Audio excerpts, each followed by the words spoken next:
Merci de regarder Mikoba Télévision en ce moment. Mesdames, Messieurs, c'est l'heure de vous informer. Voici les principaux titres de l'actualité. En province, le commissaire général en charge des sports, Paulin Kialaou, a effectué une descente dans le quartier ce dimanche 12 avril.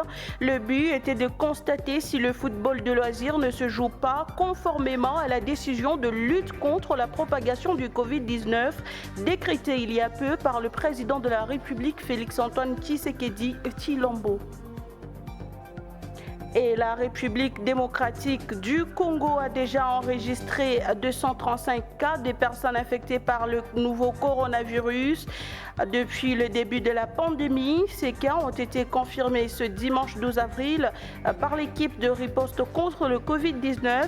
Jusqu'à là, 17 personnes sont guéries de cette maladie et 20 autres en sont mortes.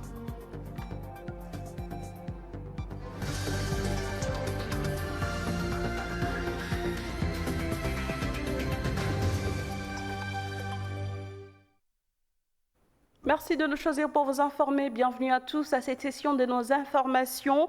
Par une ordonnance lue ce dimanche 12 avril 2020, le président de la République, Félix-Antoine Tshisekedi Tshilombo, a nommé François Mwamba Tshishimbi au poste de coordonnateur national du Conseil présidentiel de veille stratégique et Madame Judith Toulouka comme son adjointe. Cet établissement, dont le coordonnateur a rang de conseiller spécial du président de la République, a pour mission de suivre les engagements du chef de l'État dans les programmes communs du gouvernement. Félix Tshisekedi a également nommé des membres de la coordination du service spécialisé au sein de son cabinet dénommé Agence congolaise de la transition écologique et développement durable.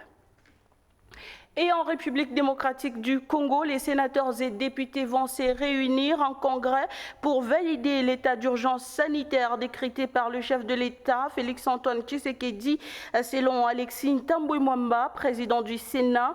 Pour lui, la République démocratique du Congo est en état d'urgence de fait et non de droit parce que la procédure n'a pas été respectée conformément à l'article 166 de la Constitution. Les parlementaires vont se réunir en congrès pour valider et proposer le prolongement de l'état d'urgence pour 15 jours. En outre, Alexis Ntambwe-Mwamba rassure l'opinion qu'avant le jour de la convocation du congrès, le palais du peuple sera désinfecté pour ne pas exposer les députés et les sénateurs. On revient en Provence pour parler du commissaire général en charge des sports, Paulin Kialaou, qui a effectué une descente dans les quartiers ce dimanche 12 avril 2020 pour constater si le football de loisirs ne se joue pas conformément à la décision de lutte contre la propagation du Covid-19 décrétée il y a peu par le président de la République, Félix-Antoine Tshisekedi Tshilombo. Malheureusement, selon les constats, la mesure n'est pas du tout respectée. Ephraim Moununga, qui l'a accompagné, nous donne les détails. À raison de lutter contre la propagation de la pandémie du Covid-19, le sport en général est suspendu partout dans le monde et en RDC en particulier. Au Lualaba, aucune activité sportive n'est autorisée et la mesure est bien respectée. Cependant, cette mesure n'est pas d'application dans les footballs de loisirs. Le commissaire général en charge des sports a fait le tour de la ville de Kolwezi ce dimanche 12 avril pour faire les constats et donner un dernier avertissement. À la cité Manika, le terrain des entraînements, dit terrain rail et le terrain du désert étaient pleins de gens qui jouaient au football. Tunakuya hapa leo kuangalia effectivement tunaona kama unacheza mwi terrain. Nous sommes venus aujourd'hui et nous constatons que vous jouez au foot. Et pourtant, les autorités ont déjà interdit cela. Nous devons protéger notre province contre le Covid-19. Cessons et rentrons à nos maisons maintenant. Le sport collectif va reprendre après cette pandémie.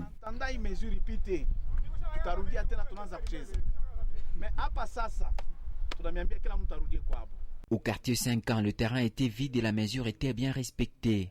Le même constat a été fait au terrain de la Poste. Mais au quartier Mutoshi, terrain dispensaire, plusieurs personnes, adultes en plus, jouaient au football sans inquiétude.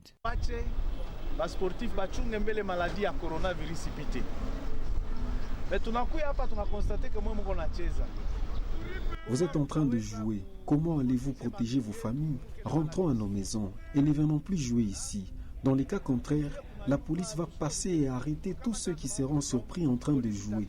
Et ça ne sera pas une bonne chose. Leo tunapita, tunamiona mko nacheza, tunamiprevenir kusema magharibi au kesho ni polisi itaanza kucirculer. Alors haitakuwa bien ba mibambe. Après cette sensibilisation et dernier avertissement, le commissaire général du gouvernement en charge des sports a promis que la police va désormais mettre aux arrêts tous les récalcitrants. En national, depuis les débuts du nouveau coronavirus, la République démocratique du Congo a déjà enregistré 235 cas des personnes infectées par ce virus. Ces cas ont été confirmés ce dimanche 12 avril par l'équipe de riposte contre le Covid-19. Jusque-là, 17 personnes sont guéries de cette maladie et 20 en sont mortes, selon le bulletin quotidien du secrétariat technique de la riposte. On reste en santé pour parler de ce nouveau cas de fièvre hémorragique d'Ebola qui a réapparu en République démocratique du Congo le vendredi 10 avril 2020 dans la province du Nord Kivu. Il s'agit d'un homme âgé de 26 ans. La victime testée positive a rendu l'âme le même vendredi, chose qui a sémé la panique dans cette partie du pays. Je vous propose de suivre ce reportage pour ample détail. Alors que la République démocratique du Congo s'apprêtait à tourner la page en déclarant ce dimanche 12 avril la fin de l'épidémie d'Ebola. Un nouveau cas a réapparu ce vendredi 10 avril. Ce nouveau cas testé positif à la fièvre hémorragique d'Ebola est une personne âgée de 26 ans détectée dans la province du Nord Kivu, précisément dans les territoires de Béni. Cette annonce a été faite par les comités multisectoriels des ripostes contre cette épidémie en collaboration avec l'Organisation mondiale de la santé, OMS. Ces structures sanitaires sont déjà à pied d'œuvre afin d'approfondir les investigations et mettre en place les actions de la santé publique. On ne sait pas comment ça s'est produit, parce que si vous restez 52 jours sans aucun cas, et tout d'un coup, il y a un cas comme ça veut dire qu'il va falloir faire un travail très pointu de recherche et suivre les contacts. Et nous espérons que ce n'est pas une autre chaîne de transmission qui est devant nous. Les autorités sont très engagées pourvu que ce ne soit pas quelque chose de plus compliqué, mais tout ça, ce sont des investigations qu'on va mener dans les jours qui viennent. Cette épidémie, qui a fait parler d'elle à l'est de la République démocratique du Congo, a fait un total de 3311 personnes testées positives, dont 2273 d'ici et 1169 personnes guéries. Cette nouvelle tombe mal pour le pays car la République démocratique du Congo fait déjà face au Covid-19 alors qu'il est. Et donc, la fin de l'épidémie ne sera pas déclarée ce dimanche 12 avril comme prévu, c'est-à-dire après 52 jours d'observation. Ce nouveau cas renvoie les compteurs à zéro. Et ce dimanche, à Béni, une enfant est décédée suite à l'Ebola et porte le nombre des décès à 2. On rappelle que ce lundi 13 avril, les autorités sanitaires et l'OMS devaient déclarer la fin de cette épidémie. Mais ces 2 décès en 48 heures liés à cette fièvre hémorragique viennent de repousser ces annonces d'au moins à 42 jours. Restons toujours en santé, on parle cette fois-ci de la célébration et chaque année le monde consacre la journée du 11 avril à la maladie de Parkinson, une pathologie qui touche 1,5% de la population mondiale de plus de 65 ans. Les détails sur cette maladie dans ce récit de Teddy Dizamba. La maladie de Parkinson fut décrite pour la première fois par James Parkinson en 1817 sous le nom de paralysie agitante. C'est quelques années plus tard que le médecin français Jean-Martin Charcot lui donne le nom de maladie de Parkinson. Une maladie dégénérative qui touche 1,5% de la population de plus de 65 ans. C'est une maladie neurologique dégénérative, c'est-à-dire qui est liée à la mort lente et progressive des neurones du cerveau. Et la zone touchée, c'est la zone qui contrôle les mouvements volontaires ainsi que le tonus musculaire. Et la maladie se déclenche le plus souvent chez les individus à partir de 50 à 70 ans. Il est caractérisé par pratiquement 3 signes qui sont les plus importants. ce sont les tremblements dits des repos qui peuvent prendre soit les membres, les mains, les membres inférieurs, tout comme aussi la tête. Ces tremblements surviennent le plus souvent au repos en période de relaxation et n'apparaissent jamais pendant le sommeil. Les causes de cette maladie restent jusque-là inconnues, affirme le docteur Chris. Jusque-là, l'éthiopathogénie de la maladie de Parkinson n'est pas suffisamment explicable.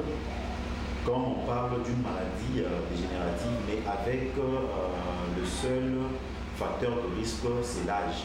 Donc pour les individus déjà à partir de 50 à 50 ans, on devient plus exposé à ce vieillissement et même à cette mort lente et progressive des neurones au niveau de la zone qui contrôle le mouvement. Comment prévenir cette pathologie? Aucun moyen de prévention n'est possible, si ce n'est que réduire l'exposition aux produits chimiques. Il n'y a pas vraiment moyen de se protéger. Il existe d'autres facteurs qu'on pourrait incriminer, notamment l'intoxication aux organophosphorés pour ceux-là qui utilisent par exemple les engrais chimiques dans les champs. Ça pourrait aussi beaucoup les exposer. Il y a notamment aussi la consommation de certains aliments contenant le cyanure. Mais jusque-là, étant donné que les facteurs, il n'y a que des facteurs de risque, ce sont des facteurs pouvant ne pas conduire à la maladie. Ce n'est que l'âge. À partir d'un certain âge, on devient tous exposés à cela. La maladie de Parkinson est une maladie du système nerveux qui affecte le mouvement. À l'échelle mondiale, elle est diagnostiquée chez plus de 300 000 personnes chaque année. Rendons-nous en dehors de nos frontières avec cette triste nouvelle. Né le 23 mai 1938 à Sokodé au Togo, le politicien togolais Edem Kodjo est mort ce 11 avril 2020 à Paris en France où il était hospitalisé.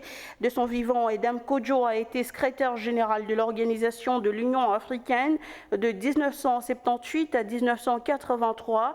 Il fut également Premier ministre du Togo à 2 reprises, du 23 avril 1994 au 20 août 1996, puis du 9 juin 2005 au 20 septembre 2006.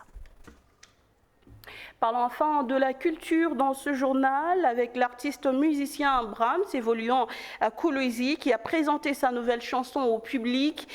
Maiwetumai est le titre de son nouvel opus. Dans ce titre, Brahms s'appelle Tout le monde au travail pour le développement de la province. L'artiste musicien a également profité de l'occasion pour sensibiliser ses fans au respect des mesures d'hygiène pour lutter contre le coronavirus.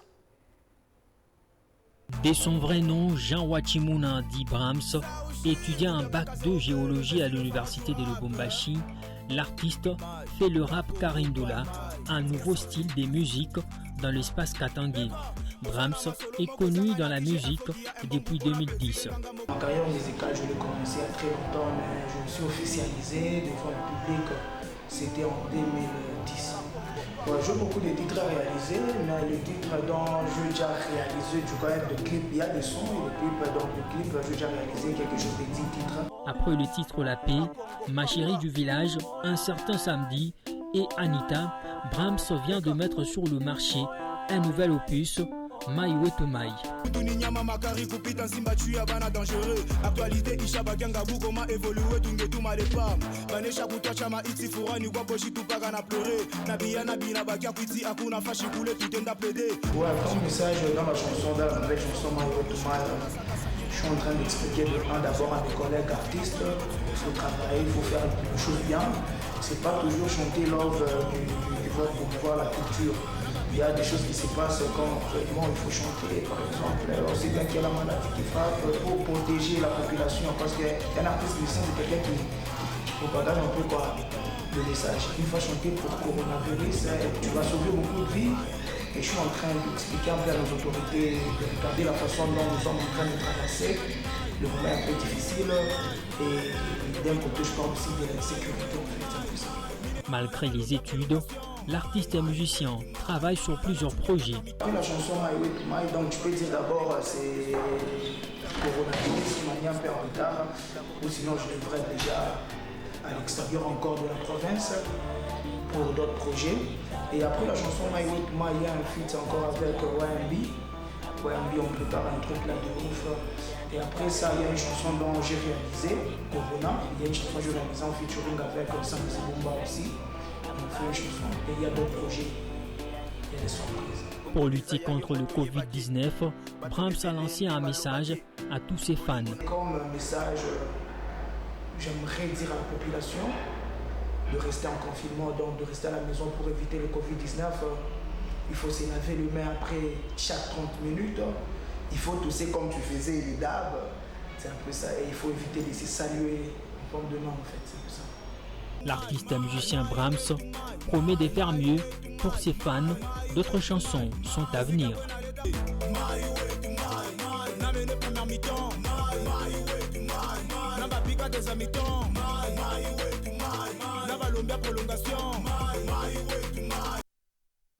Et voilà qui met un terme à ce tout premier journal de la mi-journée pour cette semaine.